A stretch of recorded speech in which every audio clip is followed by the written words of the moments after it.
हिंदी में यूपीएससी की तैयारी से संबंधित प्रोग्राम्स को देखने के लिए सब्सक्राइब करें स्टडी IQ IAS हिंदी। नमस्कार, स्टडी IQ में आप सबका बहुत स्वागत है।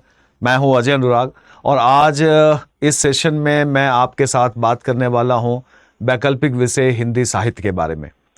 आप सब जानते हैं कि यूपीएससी के मेन एग्जाम में कई वैकल्पिक विषय उपलब्ध हैं। उसमें एक हिंदी साहित्य भी है और हिंदी साहित्य काफ़ी लोकप्रिय विषय रहा है। अभ्यर्थियों के बीच में इसकी लोकप्रियता हम सब जानते हैं। लेकिन कई बार कुछ लोगों को हिंदी साहित्य के बारे में ठीक से पता नहीं है या पता नहीं होता या कई बार कुछ कन्फ्यूजन्स भी होते हैं। तो मैं आज आपको बताना चाहूँगा कि हिंदी साहित्य एक बहुत ही आसान, सहज, सरल विषय है। आप जिस भाषा में बचपन से बोलते आए हैं, जिस जबान में आप बात करते आए हैं, सोचते आए हैं, सपने देखते आए हैं, उसी भाषा को आपको पढ़ना है और उसी भाषा के साहित्य को पढ़ना है। तो मुझे लगता है कि यदि आप हिंदी भाषी क्षेत्र के हैं तो आपके लिए इससे बेहतर वैकल्पिक विषय हो ही नहीं सकता। दूसरी बात ये कि यदि आप पिछले वर्षों के यूपीएससी के रिजल्ट को देखें तो हिंदी माध्यम में अब तक जितने लोगों ने उच्च रैंक हासिल किए हैं, हाईएस्ट रैंक हासिल किए हैं, उनमें अमूमन सभी का वैकल्पिक विषय हिंदी साहित्य रहा है। जब दो विषय हुआ करते थे, दो वैकल्पिक विषय, तब भी हिंदी साहित्य, और जब अब 2012 के बाद से एक विषय रह गया है, तब भी हिंदी साहित्य की लोकप्रियता उतनी ही बनी हुई है। असल में इसकी वजह यह है कि साहित्य का सिलेबस इतना अच्छे तरीके से सुलझा हुआ बना हुआ है और उसमें कुछ अपडेट करने की गुंजाइश नहीं होती। तो आप देखेंगे कि एक बार यदि आपने सिलेबस को तैयार कर लिया तो बार बार वही तरह के प्रश्न पूछे जाएंगे। यदि आप प्रीवियस ईयर्स के क्वेश्चंस देख लें तो अमूमन एक प्रश्न कितनी बार रिपीट हुआ है, एक प्रश्न हर टॉपिक में प्रश्नों की पुनरावृत्ति वहां दिखती है। क्योंकि हिंदी साहित्य में क्या बदल सकता है? मान लीजिए आप कबीर, सूर, तुलसी, जायसी को पढ़ रहे हैं, पंत, प्रसाद, निराला, तो उसमें क्या बदलाव अब होगा? उनकी रचनाओं का जो मूल्यांकन है वही रहेगा। कुछ नए संदर्भ से अगर कोई बातें पूछ दी जाए कि आज के दौर में क्या प्रासंगिकता है तो अलग बात है, इसमें कुछ बदलाव नहीं होता। दूसरी बात है कि एक ऐसा वैकल्पिक विषय है जिससे आप स्कूल के दिनों से परिचित हैं। दूसरी बात है कि ये इसमें जितने भी कैंडिडेट्स बैठेंगे मेन एग्जाम में, सब लोग हिंदी में ही लिखेंगे, चाहे वो इंग्लिश माध्यम के हों या हिंदी माध्यम के हों। यदि आपका वैकल्पिक विषय हिंदी साहित्य है तो आप हिंदी में ही उत्तर लिखेंगे। जाहिर सी बात है कि वो इंग्लिश हिंदी का जो एक अंतर पड़ जाता है दूसरे वैकल्पिक विषयों में, वो यहाँ नहीं होने वाला है। सब लोग हिंदी में लिखेंगे। और हिंदी में लैंग्वेज और लिटरेचर का नेचर ऐसा है कि आप अपने मन से भी बहुत कुछ लिख सकते हैं। साहित्य हमारे जीवन की ही अभिव्यक्ति है, हमारे जीवन के बारे में ही है। तो जब जिस विषय में हमारा जीवन और समाज है तो उसका लाभ तो मिलेगा ही मिलेगा। तो इसलिए मैं आपसे कहूंगा कि आप इस कोर्स को मेरे साथ आप इस कोर्स को ज्वाइन करें। और 5 अगस्त से ये तीसरा बैच शुरू हो रहा है। 2 बैचेस ऑलरेडी चल रहे हैं, ये तीसरा बैच है। आप इस बैच को ज्वाइन कर सकते हैं। इस बैच की कुछ फीचर्स के बारे में आपका ध्यान आकर्षित करना चाहूंगा ताकि आप जान सकें। मसलन हिंदी साहित्य की कुछ विशेषताओं की अगर मैं बात करूं तो मैं आपको बताऊं कि यूपीएससी में सर्वाधिक लोकप्रिय तो है ही, जैसा कि मैंने कहा। और ये मैं नहीं कहता, मैं अपने विषय की तारीफ नहीं कर रहा हूं, बल्कि अगर आप इंटरव्यू देखते हैं या सफलता जो लोग रिजल्ट आने के बाद अगर आप देखते हैं तो आप जानेंगे। इस बार भी 2022 में भी हिंदी माध्यम में सबसे अधिक रिजल्ट हिंदी साहित्य से हुआ है। तो आप देख सकते हैं हिंदी साहित्य के क्या फायदे हैं। दूसरी बात है कि हमारा स्कूल के दिनों से इस विषय से परिचय है, हम बहुत अच्छे से जानते हैं इस विषय को। इस विषय से हम शुरू से जुड़े रहे हैं, तो हमारा इस विषय के प्रति एक लगाव रहा है। बेशक हमने बीच में छोड़ दी है, हमने नहीं पढ़ी हिंदी, लेकिन जो कविता है, कहानी है, उपन्यास है, नाटक है, ये हम स्कूल के दिनों से जानते हैं।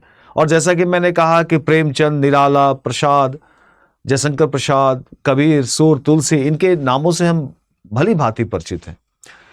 तो ये जितने भी लोग हैं इनसे हम सब लोग जानते हैं। मैथिलीशरण गुप्त, दिनकर, भारतेंदु, ऐसे टॉपिक हैं जहां से प्रश्न आने ही आने हैं, 100% गारंटी है, 100% गारंटी है, जहां से प्रश्न आने ही आने हैं। 3 उपन्यास जैसे एग्जाम्पल में दूं, 3 उपन्यास पढ़ने हैं, वहां से एक सवाल आने ही आने हैं पक्की तौर पे, 1 से 2 सवाल। 4 उपन्यास पढ़ने हैं, 4 उपन्यास में से 1 से 2 सवाल आने हैं। 3 नाटक पढ़ने हैं, वहां आने ही आने हैं आपको। भक्ति काल के 4 कवियों को पढ़ना है, कबीर, सूर, तुलसी, जायसी, पक्का है 2 पे सवाल रहेंगे ही रहेंगे, 1 से 2 सवाल वहां से रहेंगे। निराला और प्रसाद 2 कवि हैं छायावाद के, वहां से एक सवाल रहना ही रहना है। आपको घर से पता होगा कि हमारे क्वेश्चन पेपर में क्वेश्चंस कहां से होंगे। इसके बाद आप देखें तो हिंदी और अंग्रेजी दोनों माध्यम के अभ्यर्थियों में ये लोकप्रिय रहा है। अपडेट करने की जरूरत नहीं है, केवल हिंदी में ही लिखना है, अंग्रेजी माध्यम से कोई प्रतिस्पर्धा नहीं है, जैसा कि मैंने कहा। फिर निबंध की पेपर और उत्तर लेखन शैली आपकी अच्छी होगी, निबंध में इसका आपको लाभ मिलेगा। कुछ लोग कहते हैं कि हिंदी साहित्य पढ़ने का जीएस में भला क्या लाभ है, तो निबंध का एक 250 मार्क्स का आपका पेपर है, वहां तो इसको फायदा मिलेगा ही मिलेगा।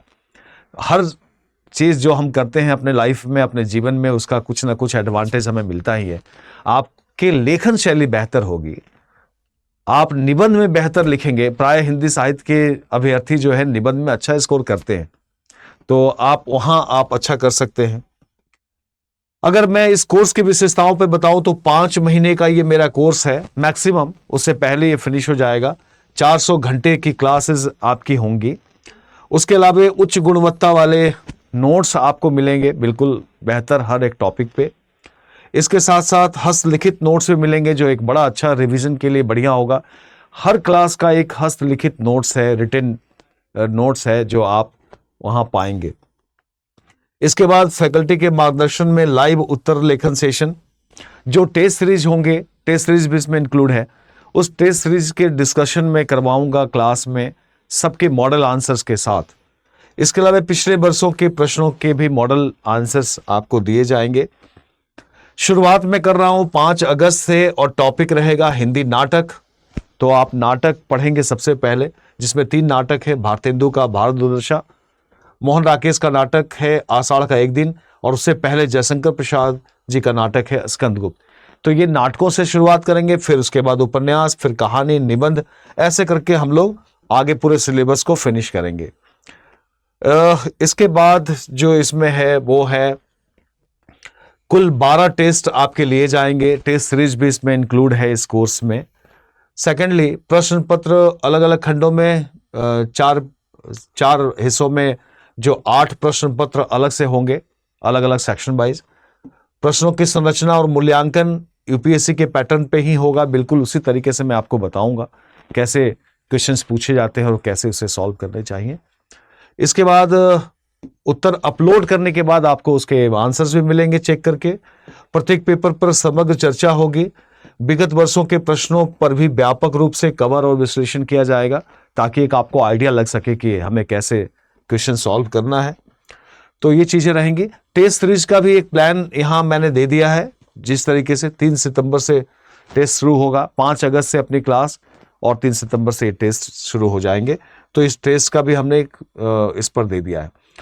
जो कोर्स की जो फीस है वो आपके सामने है, बहुत कम है कोर्स की फीस। ऑफलाइन में आप जानते हैं कि बहुत ज़्यादा फीस रखी जाती है। इवन कि मेरी भी जो क्लास की फीस ऑफलाइन में रहती थी वो ज़्यादा होती थी। यहाँ स्टडी IQ पे बहुत कम फीस रखी गई है, आप इसका लाभ उठाएं। और इसके लिए एक आपको कोड यूज़ करना होता है, और मेरा कोड है अजय लाइव। तो ये आप यूज़ करके आप जो एडवांटेज जो इसके हैं वो आपको मिलेंगे।